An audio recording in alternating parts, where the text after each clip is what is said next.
Centro Terapéutico Cristiano presenta Radio Charlas, un espacio para capacitarnos, aprender juntos y recordar herramientas útiles para aplicar a nuestra vida. Una charla cada jueves, para que puedas escucharla donde quieras, cuantas veces quieras.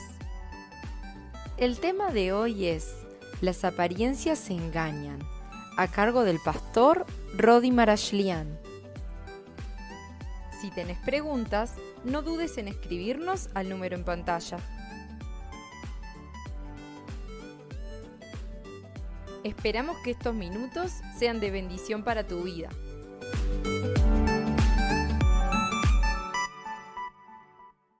Hoy yo quiero compartir con ustedes, ustedes recibieron también, saben más o menos el título, pero lo que yo quería compartir está basado en una parábola que es muy conocida. Más o menos sabemos cuando uno dice parábola y cuando hablamos de parábolas que dijo Jesús, más o menos tenemos una idea de qué hablamos, ¿no? Jesús utilizaba algunas historias, podían ser ciertas o no, relatos, y que nos dejan una enseñanza. Entonces la idea era que Jesús a través de esas historias dejaba una enseñanza. Ahora, si yo digo parábola del hijo pródigo, esa es una de las que son medias conocidas, ¿no? Medias bastante conocidas. Si yo digo parábola del hijo pródigo, ¿cuántos saben o conocen esta parábola? A ver, por lo menos quiero saber ver la mano. Está bien. Si la conocemos, entonces yo voy a hablar sobre un relato que normalmente lo conocemos, ¿está bien? Entonces, ¿puedo dar cosas por sabidas? Porque así vamos un poquito más rápido. Entonces, eso es importante. Voy a hacer repasos nomás, ¿eh? Lo interesante de esta parábola es que desde hace tiempo, bueno, en realidad, en mi caso en particular, nací en una familia cristiana. Nací en un hospital. Uno puede haber nacido, qué sé yo, de repente hasta en un taxi, en la casa de la partera, no sé, en la casa, no dio el tiempo, nací en un hospital. Pero el primer lugar público que fui después de ese fue a la iglesia. Pero no me acuerdo de eso, ¿no? Por supuesto. Pero, claro, mis padres eran muy, muy activos, y lo siguen siendo hasta el día de hoy. Entonces, al primer lugar público que fui fue a la iglesia. Y la palabra del hijo pródigo se pueden imaginar que la escuché de arriba, de atrás para adelante, de adelante para atrás, lo que quieran, lo escuché de todos lados, de izquierda a derecha. Pero un tiempo a esta parte, una vez reparé en el personaje que a veces nunca se llegaba, porque además uno lee y llega a una parte que para de leer. Porque es una parábola netamente para pensar en aquellos que se alejan de Dios. ¿Estamos de acuerdo? Y el otro día, ya hace varias semanas, en la noche hay un predicador que está en la noche en un canal argentino y lo disfruto mucho, para mí es de gran bendición. Además tuve oportunidad en un congreso sobre sexualidad de ir a la iglesia allá mismo en Argentina, es en el Chaco, en la capital del Chaco, en Resistencia, y también después se comenzó un vínculo bastante interesante. Para mí es de gran bendición. Y justo volvió a tocar el tema de la parábola del hijo pródigo, y entonces quedé enganchado y me quedé pensando, y comencé a repasar algunos conceptos. Y quisiera compartir algo que estuve compartiendo semanas atrás también en la iglesia sobre esto. En la parábola del hijo pródigo hay tres personajes principales. ¿Estamos de acuerdo? ¿Cuál es uno? El Padre, el Hijo y el Espíritu Santo. ¿No? Y los dos hijos. ¿Está bien? ¿Quién es el hijo así, el cara rota, el descarriado, el chico, ¿no? ¿Por qué siempre los chicos la complican, Porque a veces los grandes, ¿por qué son los chicos los que la complican, Yo no sé, la complican o porque te agarran canchero pensando que ya la sabés, o te agarran cansado, o no sé qué te agarran, ¿no? Pero en el primero los padres practican todo lo que le dijeron, entonces pobre, el grande, pero los que vienen atrás ya, hay cosas que... De todos modos, el menor es el que dice, papá, dame lo que me corresponde, empezar a repartir ahora en vida, yo no quiero empezar con problemas con mi viejo, con papá, no, déjame repartir en vida que ya está, ¿no? El hijo menor, siempre el padre representó a Dios. Siempre en la parábola, el padre está representando a Dios. ¿Y los hijos qué son? ¿Cómo? Sí, nosotros, está bien, nosotros, pero son dos tipos diferentes. ¿Con cuál nos identificamos? No me contesten ustedes ahora. Pero, ahora los dos, el primero que el menor, ¿qué es? Usted lo tiene que definir y ¿qué dice que es? ¿Cómo? ¿El bandido? Bueno, en realidad, Dios está representado en el papá. ¿Y los hijos qué son? Porque es una parábola evangelística, entonces normalmente se dice, el menor hizo su vida y después volvió a Dios. Es un pecador, ¿estamos de acuerdo? ¿Y el grande qué es? ¿Es un pecador el grande?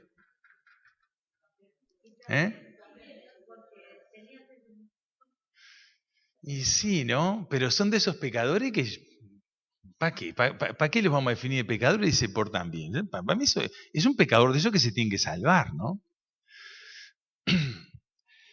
El menor es el pecador descarado, el cara rota, es el que sus deseos desenfrenados le hacen vivir la vida loca.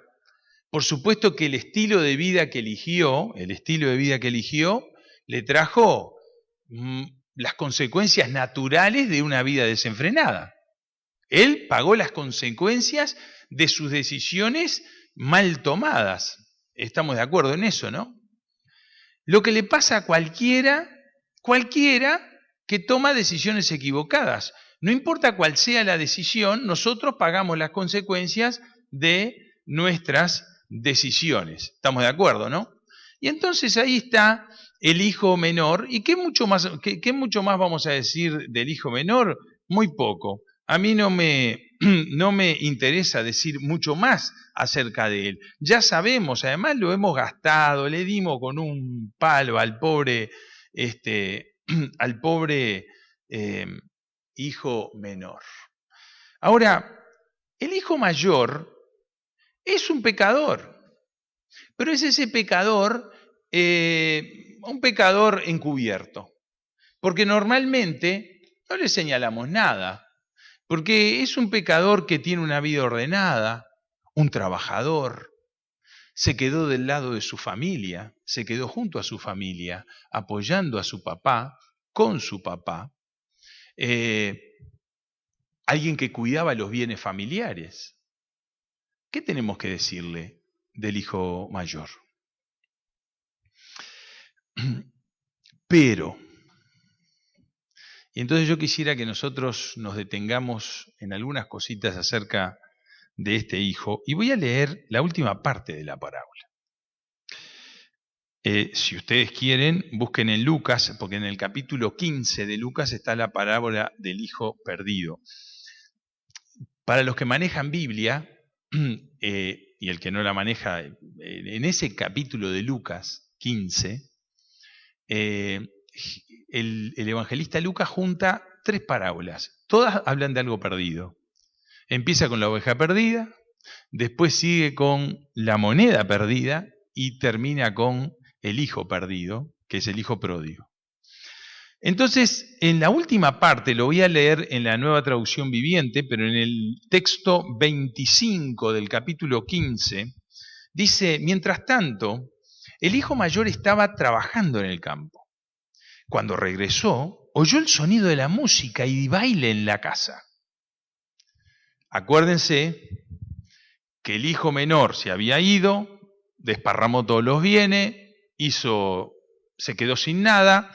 Cuando se quedó sin nada, todos los amigos o amigotes que tenía no estaban al lado de él, porque eran amigos del juego, eran amigos de la bebida, eran amigos de la diversión, pero no eran amigos de él. Cuando todo eso no estaba, no aparecieron más. Terminó apacentando cerdos y no tenía ni siquiera qué comer, a tal punto que deseaba la comida de los cerdos. Es bravo, ¿eh? Y decidió volver. Y la Biblia dice, volviendo en sí. O sea, recapacitó. Empezó a pensar, dice, ¿yo qué estoy haciendo acá? Entonces decidió volver. El padre lo estaba esperando. Y dijo, ahora que venga y que golpee la puerta. Y lo voy a dejar esperando bastante. No, dice que cuando lo vio de lejos, salió corriendo a buscarlo y se abrazaron y tuvieron un encuentro precioso. Y dijo, bueno, vamos a festejar. Entonces, bueno, vamos arriba, y bueno, maten el becerro gordo, y vamos arriba, y bueno, entonces ahí empezaron el festejo. Y este hijo trabajador volvía y escuchó todo eso. Y preguntó a uno de los sirvientes que pasaba. Le dice, ¿qué pasa? ¿No? Dice, tu hermano ha vuelto, le dijo, y tu padre mató el ternero engordado, celebremos porque llegó a salvo. El hermano mayor se enojó y no quiso entrar. Su padre salió y le suplicó que entrara, pero él respondió, todos estos años he trabajado para ti como un burro y nunca me negué a hacer nada de lo que me pediste. Y en todo ese tiempo no me diste ni un cabrito para festejar con mis amigos. Sin embargo, cuando este hijo tuyo, no mi hermano, este hijo tuyo, regresa después de haber derrochado tu dinero en prostitutas, matas el ternero engordado para celebrar. Su padre le dijo, mira, hijo mío, tú siempre has estado a mi lado y todo lo que tengo es tuyo. Teníamos que celebrar este día feliz, pues tu hermano estaba muerto y ha vuelto a la vida, estaba perdido y ahora ha sido encontrado. Dos detalles. Presta atención a esto. Normalmente se dice que el hijo menor malgastó el dinero. Ahora, cuando dice que se malgastó al principio, nunca dicen qué. Nunca. Les digo por las dudas, ¿no? Nunca dicen que lo malgastó. Busquen, lean y va a ver que no dice. Dice que lo malgastó, no dicen qué. Y el menor, cuando llega, ¿alguna vez habló con su hermano mayor? ¿Y cómo sabía el hermano mayor en qué lo gastó? Si no sabía ni por dónde andaba. Porque el hermano mayor dice en qué lo gastó. La otra cosa es que el hijo mayor no quiso entrar. No quiso entrar. Sin embargo, ¿quién lo sale a buscar? El padre. ¿Y al hijo menor quién lo salió a buscar? ¿Y al hijo mayor? En primer lugar, llega de trabajar y tuvo que preguntar qué es lo que pasaba, porque no tenía ni la menor idea de lo que estaba pasando. Sin embargo, estaba en la casa, estaba con el padre. Sin embargo, estaba tan metido en sus cosas, en su trabajo, en cuidar el dinero del padre, en cuidar la parte de la herencia que le había quedado, esa que él no retiró como el hermano menor. Estaba tan preocupado de todas las cosas materiales que le rodeaban, tan preocupado de todo eso, que no sabía ni lo que estaba pasando en su casa. No sabía ni siquiera lo que estaba pasando con su padre. Entonces la primera pregunta que nos hacemos es, resulta que acá había el hijo mayor, era un pecador que estaba cerca de Dios, pero no sabía lo que estaba pasando. No tenía la menor idea de lo que estaba pasando. No tenía la menor idea de que el padre había armado una fiesta. No tenían la menor idea de lo que, o sea, ese ruido, el bochinche, porque usted imagínense que una fiesta de este tipo, el padre, que era el encargado de la hacienda, movilizó todo. Traigan esto, vos trae esto, vos armás las mesas, desparramás, sacá todo del galpón, vení, vamos, corre el tractor, vamos a meternos para acá. O sea, empezó a armar todo un movimiento terrible y él estaba metido en otras, no se dio cuenta de toda esa movida. Ahora, ¿sabe qué? Hay mucha gente que está cerca de Dios, no sabe lo que pasa. Y vos lo mirás y decís, usted es un cristiano. Sí, no sabe ni lo que pasa. Entonces la primera pregunta que nos tendríamos que hacer es, ¿estás al tanto del mover de Dios? ¿Estás al tanto de cómo Dios se está moviendo? ¿Estás al tanto de todo eso? Hay muchos cristianos que están tan metidos en la suya y en la rosca diaria que en realidad son cristianos nominales. ¿A quién se piensa que iba a estar dirigida esta parábola? Esta parábola iba para los fariseos. Gente que conocía de Dios. Gente que sabía sí la Biblia. Gente que sabía sí la ley. Sin embargo, no sabían lo que estaba haciendo Dios. Dios dice, vine a la tierra, acá estoy, y no saben que el Mesías había venido. Todos esos religiosos hablaban de Dios, pero no sabían cómo iban los planes de Dios, qué es lo que Dios estaba haciendo, qué es lo que Dios quería. No tenían la menor idea. Y la pregunta que nos tenemos que hacer nosotros es, si digo que soy un cristiano, si digo que estoy cerca de Dios, ¿yo estoy al tanto de la movida de Dios? ¿Yo estoy al tanto de lo que Dios está haciendo en su pueblo? ¿Yo estoy al tanto de todo eso? Primer pregunta. Porque este hijo mayor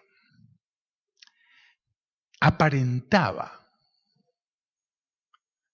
conocer de Dios, pero en realidad no sabía. La primera cosa que no sabía, ¿qué estaba haciendo Dios? No sabía. Por eso las apariencias engañan. Y vamos a ver que esto llega cada vez un poquito peor. La segunda cosa, no sentía lo que sentía su padre. ¿Cómo estaba el padre? Contento. ¿Y cómo estaba el hijo?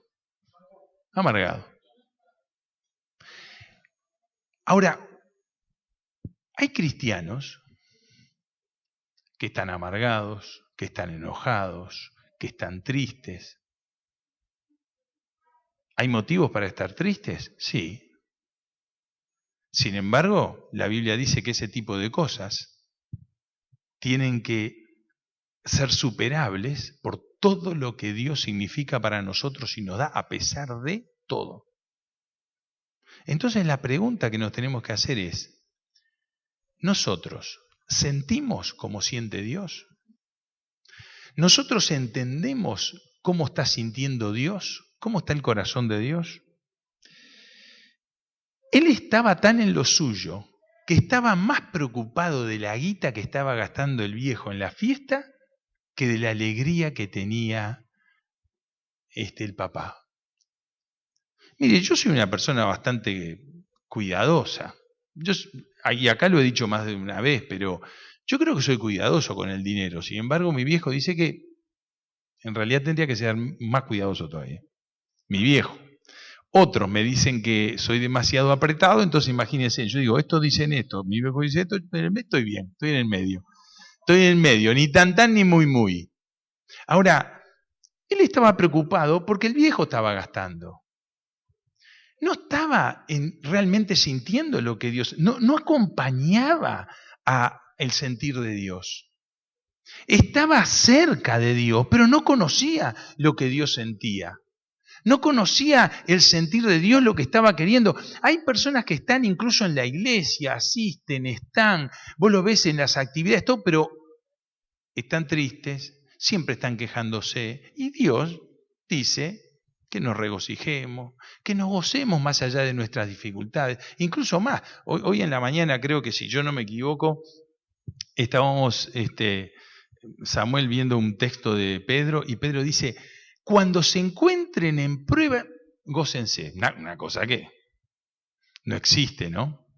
En medio de las dificultades, gozarse. En medio de una enfermedad, gozarse. Sin embargo, Dios tiene otra cabeza. Y hay cristianos que dicen, pero el sentir de Dios no lo acompañan. Y ahí nosotros tenemos que madurar, como el que dice ser cristiano tiene que madurar su vínculo con Dios, tiene que aprender a conocer a Dios mucho más en profundidad, y no por las cosas sencillas, ¿sí? Porque muchos viven a Dios como un salvavidas. Ahí está Dios, es el salvavidas, el que vas a manotear cuando está un problema, el que le va, oh Dios, ayúdame porque mira lo que me está pasando. Pero el conocer a ese Dios y vivir como Dios quiere que vivamos requiere mucho mayor profundidad, conocerlo más. Y lo que le pasaba a este hermano mayor es que se había quedado ahí, aparentaba que conocía a Dios, sin embargo, no sentía como Dios, no acompañaba el sentir de Dios, nada. Este hermano no acompañaba el sentir del Padre, más, al contrario, hasta se enfrentaba.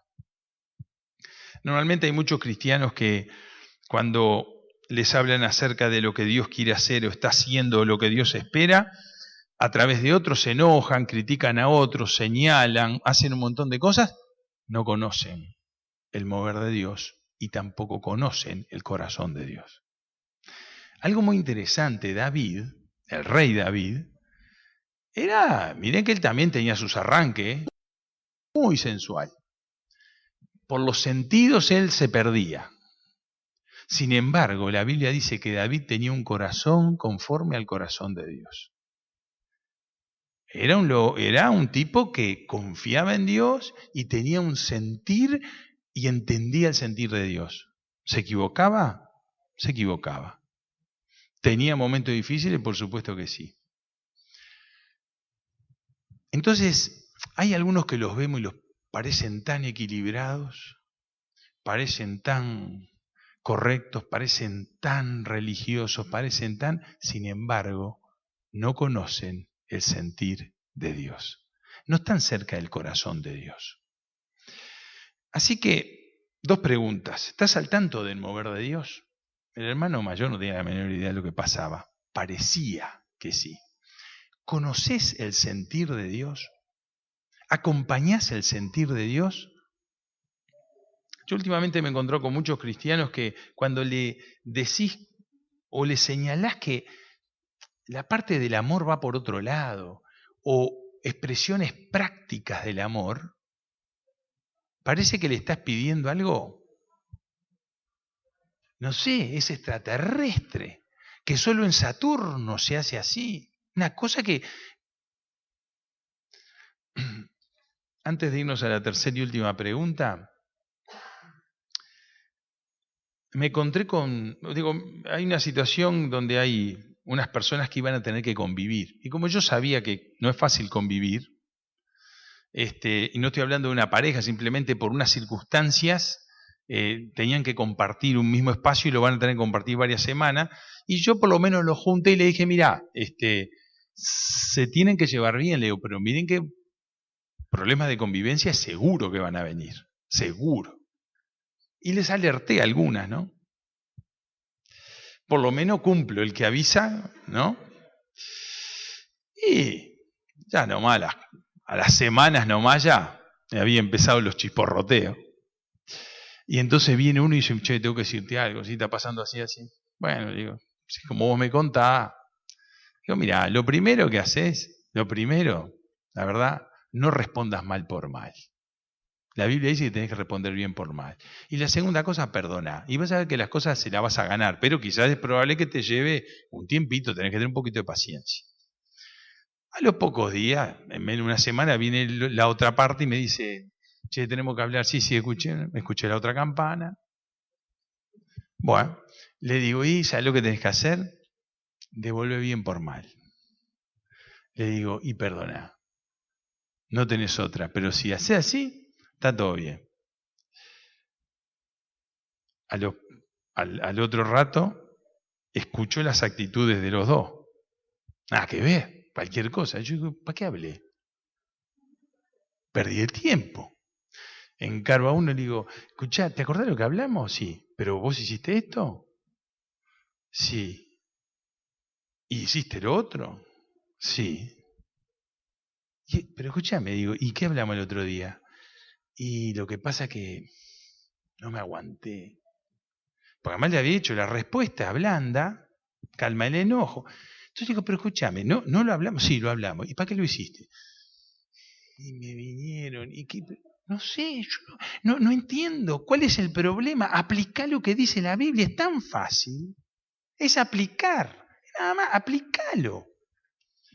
Hay un montón de personas que les es tan difícil aplicar las cosas en la vida cristiana, entonces no entienden lo que es sentir como Dios siente.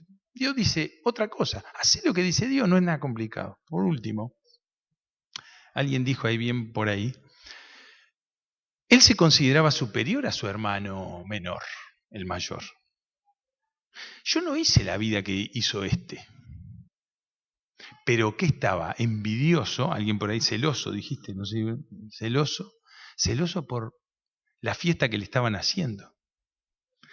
¿Y cuántas veces vos te estás rompiendo el lomo haciendo esto, el otro, y alguien que tiene mucho menos méritos que vos recibe algún tipo de reconocimiento y vos entendés que deberías recibir vos ese o un mayor reconocimiento? ¿Nunca estuviste en una situación así? Yo creo que todos hemos estado. Y nos encontramos en una situación así, decimos, ¿te das cuenta? ¿Y qué empezás a elaborar mentalmente? El hermano mayor empezó a criticar a su hermano. Por eso les vuelvo a decir, él dijo que estuvo con prostitutas, que ahí gastó toda la plata. Ahora, es probable que sí, pero no dice nada la Biblia. Eso lo dice el hermano mayor. Capaz que no andaba mucho con prostituta, andaba con amigas, pero además era un timbero y capaz que la guita se le fue en la timba. No sé. Pero el hermano está hablando cosas que la Biblia no dice. Y a veces cuando nosotros empezamos a envidiar a alguien, nos sumamos a las murmuraciones, nos sumamos a no hablar bien de la persona, comenzamos a desvalorizar, a criticar, a señalar los defectos del otro. Entonces, para colmo, esta persona comienza a creerse más. Y entonces ya no es solo que no entendía el sentir de Dios, ni no entendía el mover de Dios, sino que pasa otra cosa. Mi actitud está tan alejada de como Dios tiene que ser, que yo me empiezo a engañar a mí mismo. Y yo me creo una cosa que hasta a mí me hace daño. Porque yo me creo que soy mejor que. Y yo me creo que merezco más que. Y yo creo, y eso nos hace daño. Por eso es muy importante, el profeta mismo decía, engañoso es el corazón más que todas las cosas. Y ya casi terminando, yo quiero repasar solo algo que me llamó la atención una vez, sobre un análisis que hicieron acerca de la humildad del apóstol Pablo. El apóstol Pablo, cuanto más uno veía que más tiempo tenía en el servicio, en la obra del Señor, todo, en realidad él de sí mismo pensaba acá es peor. Porque cuando el apóstol Pablo arranca y se presenta al principio, todos lo miraban y hasta tenían miedo de saludarlo, ¿no? Porque además antes a los cristianos, no, vamos, saludemos, no conozco los santos, estamos como ahora que nos saludamos todos de lejos, así con la piña, ¿no? Opa, por si viene el cobicho, ¿no? Ahora vino la Delta, ojo, ya avisó el ministro de Salud Pública, avisó que se vino la de Sudáfrica, opa, ¿no? Entonces ahora, así tenemos para rato, van a venir una, de la otra, de arriba, de abajo, ¿ves? El Señor sabe todas las cosas, lo único que tenemos que hacer es actuar responsablemente, el resto vamos a terminarla porque si no nos vamos a enloquecer todos. De todos modos, no estoy hablando de actuar irresponsablemente, pero de todos modos, acá había una situación en la cual el apóstol Pablo se tiene que presentar y dice en 1 Corintios, dice, pues yo soy el más insignificante de todos los apóstoles, de los 12, Es el que más desparramó el Evangelio, por algo Dios lo llamó y tuvo un encuentro con él especial. O sea, si usted tiene que recordar algunos apóstoles de los 12, usted recuerda a Pedro, a Juan, a Pablo, a Judas, no sé, de Judas no nos olvidamos, Y de ahí empezamos ya a teclear si tenemos que recordar a todos los demás, ¿no? Y Pablo dice, yo soy el más insignificante de los 12. Ahora, si usted sigue mirando un poco más, después Pablo dice, porque de los pecadores yo soy el primero. Y la remata allá en Timoteo, que le dice a Timoteo, mirá, la siguiente declaración, 1 Timoteo 1:15, es digna de confianza y todos deberían aceptarla. Cristo Jesús vino al mundo para salvar a los pecadores, de los cuales yo soy el peor de todos. Ya cuando se estaba por partir, porque él cuando le escribe a Timoteo le dice, mirá, en cualquier momento yo, Timoteo, parto. Ahí, él que ya había hecho todo, que dijo, he terminado la carrera, he guardado la fe, dice, yo de los pecadores soy el peor de todos. O sea, miren el tema. Entonces hay algunos que viven en la vida cristiana y empiezan a pararse como esa situación que se dio entre el fariseo y el publicano. Y el fariseo, estaban los dos orando en el templo y Jesús, ¿se acuerdan que Jesús dijo, estaban los dos orando en el templo? Y ahí estaba el fariseo y decía, Señor, te doy gracias porque no soy como este que está acá. Y así estaba el hermano mayor, Señor, yo no soy como mi hermano menor. Y eso es lo peor. Qué bueno es cuando podemos orar y ver las cosas buenas del otro y ayudarle a superar las cosas que está pasando un mal momento. Alegrarse cuando alguien que está pasando por un mal momento sale adelante, o alguien que era malo, que tomaba decisiones equivocadas, se arrepiente y toma de vuelta el buen camino, en lugar de darle por la cabeza, estar feliz por esa situación. ¿Qué le pasaba al hermano mayor? Hasta su mismo corazón lo engañaba, porque él se creía que era mejor que su hermano. Estaba engañado por su apariencia de hermano prolijo, trabajador y de todo. Entonces la tercera pregunta que nos hacemos es, ¿estás engañado por tu apariencia cristiana? La primera pregunta que nos hicimos es, ¿estás al tanto del mover de Dios? La segunda que nos hicimos es, ¿conoces el corazón de Dios? ¿Qué es lo que Dios quiere? Y la tercera pregunta es, ¿estaremos engañados por nuestra apariencia cristiana? Así lo que aparentamos, pero realmente estamos viviendo una vida cristiana como a Dios le agrada. ¿O nos creemos que somos algo? Y termino con esto. Al principio por ahí les dije que el padre salió a buscar a los dos, ¿no? ¿Quién le devolvió el abrazo? El pecador descarado, el menor, ese que era un desastre. Ese le devolvió el abrazo y entró a festejar. El hermano grande, el padre lo salió a invitar y le dijo, vení a la fiesta. La parábola terminó, pero mientras que la parábola terminó, no dicen que el hermano haya entrado. Hay muchos que con apariencia cristiana no van a entrar a las fiestas con Dios. ¿Por qué? Porque solo fueron fachada y no hubo una verdadera vida cristiana. Todos aquellos que dicen conocer a Dios, la oración que debemos tener unos por otros es que el Señor levante cristianos sinceros, verdaderos, que vivan las verdades de Dios, que las practiquen y que Dios sea una realidad en sus vidas. Porque todos somos creación de Dios, pero no todos somos hijos de Dios. El Hijo de Dios es aquel que reconoce sus pecados, reconoce sus limitaciones, le pide perdón a Dios por sus pecados y que Dios venga a reinar en su vida. Y trata cada día más de conocer a Dios, qué es lo que Dios quiere, y de realmente vivir una vida cristiana sincera. Que el Señor nos ayude para que de veras podamos ser justamente pecadores, pero que reconocemos nuestra realidad. Y que no nos parezcamos al mayor, que parece que está todo bien, toda la apariencia de un tipo prolijo, ordenado, equilibrado. Sin embargo, estaba lejos de Dios. Estaba lejos de Dios. Que el Señor nos bendiga en este aspecto.